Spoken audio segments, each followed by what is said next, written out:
ഇന്ന് തന്നെ സബ്സ്ക്രൈബ് ചെയ്യൂ, നിങ്ങളുടെ പ്രിയപ്പെട്ട ഷോസ് കാണൂ. എന്താ സത്യമേ? ദേ ഇതൊക്കെ നകത്തേക്ക് കൊണ്ടുവച്ചേ. ആ ദേ ഇതൊക്കെ പച്ചക്കറികളാ. ഈ ബിഗ് ഷോപ്പറിൽ വീട്ടു സാധനങ്ങളും കർപ്പൂരവും ചന്ദനത്തിരിയും ഒക്കെ ഇതിനകത്താ വച്ചേക്കുന്നേ. ഇനി എടുക്കുമ്പോ കണ്ടില്ലെന്ന് പറയരുത്. ആ കർപ്പൂരം ചന്ദനത്തിരിയും തീപ്പെട്ടിയും എല്ലാം പൂജാമുറിയിലേക്ക് കൊണ്ടുവച്ചേക്ക്. അത് അവിടത്തേക്ക് വേണ്ടി മാത്രം വാങ്ങിച്ചതാ. ഇനി എത്ര നാള് അവിടെ അത് കത്തിക്കാൻ പറ്റുമെന്ന് അറിയില്ലല്ലോ. ഇവിടെ ഉള്ളതുവരെ ഒന്നിനൊരു മുടക്കം വരുത്തണ്ട. ആ ഒരു പുണ്യെങ്കിലും ഉണ്ടാവട്ടെ. ചെല്ല്.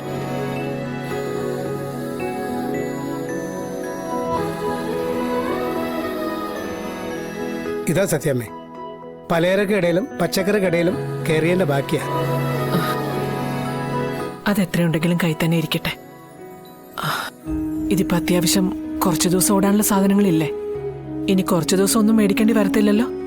ഇല്ല, ഒരു 2 ആഴ്ചത്തേക്കുള്ള സാധനങ്ങളുണ്ട്. അത് കഴിഞ്ഞിട്ടുള്ളത് നോക്കിയാൽ മതി.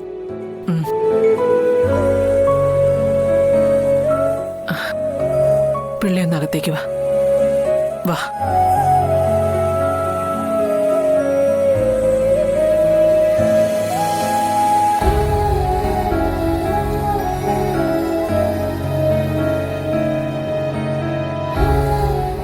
എന്തിനാ സാറേ സത്യാമ്മ എന്നെ വിളിച്ചത്? അതെനിക്കെങ്ങനെ അറിയാടോ?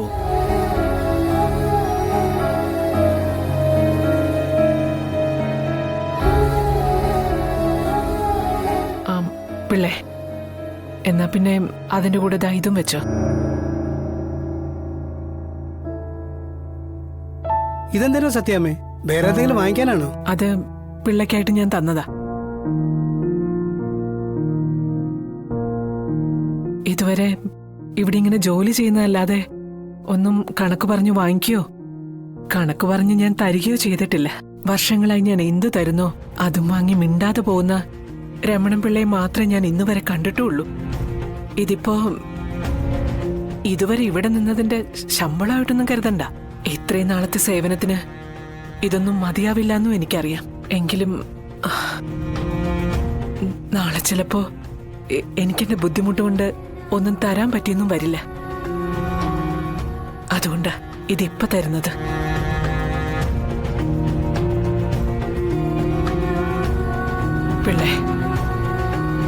പിള്ള ഇനി നാളെ മുതൽ വരണ്ട.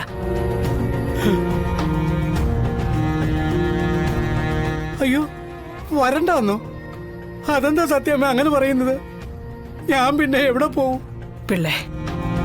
പിള്ളയ്ക്ക് അറിയാലോ, ഇതിപ്പോ മുങ്ങാൻ നിൽക്കുന്ന ഒരു കപ്പലാണ്. ഓരോരുത്തരെ രക്ഷപ്പെടുത്തി പറഞ്ഞയക്കുന്ന ഒരു കപ്പിത്താന്റെ കടമ മാത്രമേ ഞാൻ ഇവിടെ ഇപ്പൊ ചെയ്യുന്നുള്ളൂ. ഇനി അങ്ങോട്ടുള്ള പോക്കിൽ ഏത് രീതിയിലെ ജീവിതം മുന്നോട്ട് കൊണ്ടുപോകാൻ പറ്റുന്നെന്നും എനിക്കറിയില്ല. അതുകൊണ്ടാ ഇങ്ങനൊരു തീരുമാനം എടുത്തത്.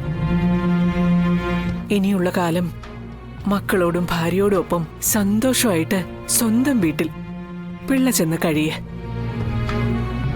ഇന്നോ നാളെയോ എന്ന് പറഞ്ഞു നിൽക്കുന്ന ഈ വീട്ടിൽ ഇനിയും ഇങ്ങനെ നിന്നിട്ട് എന്താ കാര്യം? മറ്റെവിടെയെങ്കിലും ഒരു ജോലി കണ്ടുപിടിക്കുന്നത് വരെ കാര്യങ്ങൾ നടക്കണ്ടേ? അതിനാ ഈ പണം.